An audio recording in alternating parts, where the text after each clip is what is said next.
Several days ago, I filmed a video where I talked about how a sear works in a modern firearm.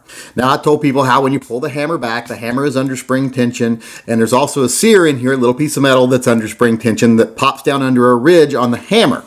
And that when you pull the trigger, you're actually pushing up on a little bar, the sear bar, which pushes down on the sear, overcomes the energy in the sear and the sear spring to release the hammer, letting the hammer spring energy take effect. Now, in that video, I said that what you're feeling when you pull the trigger is that overcoming the sear and the sear spring. And a lot of people have asked me since then, well, if that's what you're feeling, what role does the hammer spring play? Does it not matter? Can it just be any old hammer spring? Well, no, that's not the case. The hammer spring plays an important part, and let's go over that now.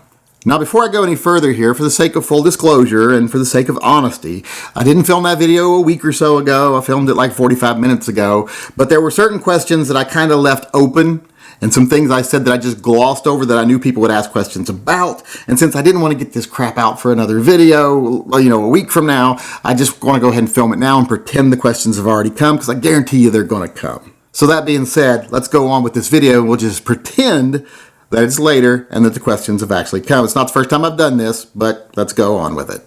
So what people are asking is, if when you pull the trigger, what you're feeling is the energy necessary to overcome the sear and the sear spring, well then how does the hammer spring play into that? Well, the hammer spring plays probably the most important role, because the energy in the sear is directly related to the energy of the hammer spring.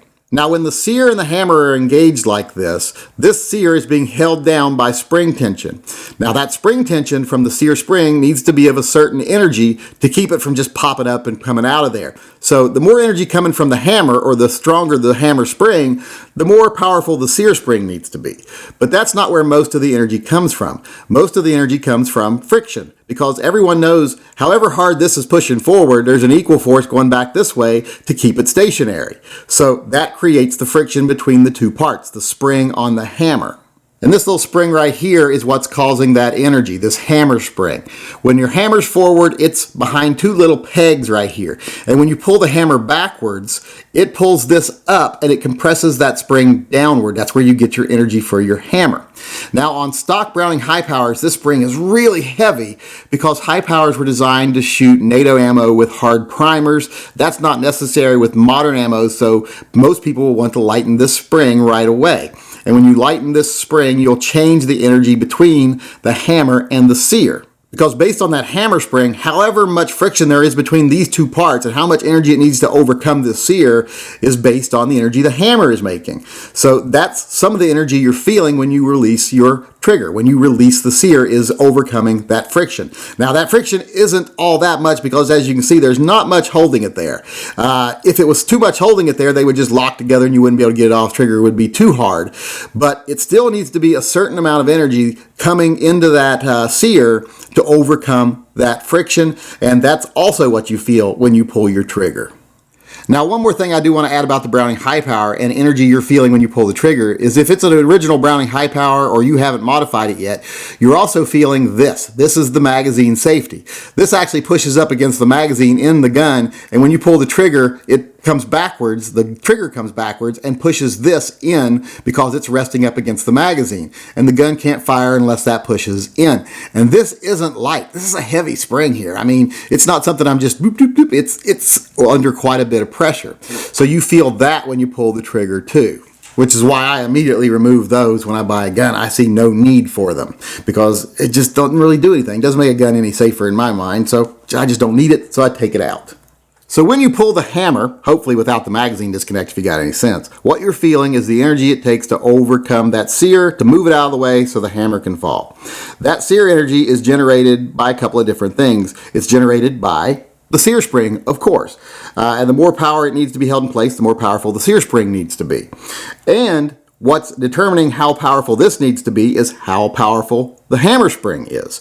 And the hammer spring also creates a lot of the sear energy, the sear resistance, by pushing against the sear once it's in place. So the heavier this hammer spring is, the more energy the hammer is exerting on the sear, the more energy it takes to overcome it. The lighter the hammer spring, the less energy the hammer creates on the sear, and the less energy it needs to overcome it. So the trigger is lighter then.